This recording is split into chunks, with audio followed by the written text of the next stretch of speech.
चीज़ और थी। अजय भाई एक मिनट, इससे ज़रा ऑयल फ्लो चेक करिए। ऑयल फ्लो आ रहा है बढ़िया। तो ये लग जाए तो यहाँ से चेक कर लेंगे। यहाँ से नहीं ऐसे नहीं चेक हो बोला जाएगा। चेक कर लो।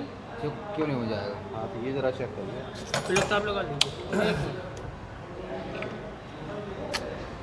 इधर इधर से जो इधर आएगा ना, मेरे ख्याल में निकलेगा ही नहीं यहाँ, निकलेगा ही नहीं बाहर। नहीं नहीं, क्या दिख रहा है? नहीं, ऑयल फ्लो हम चेक कर रहे हैं, आप स्टार्ट करिए।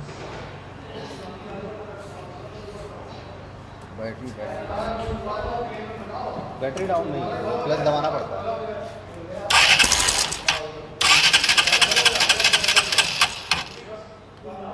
दबा।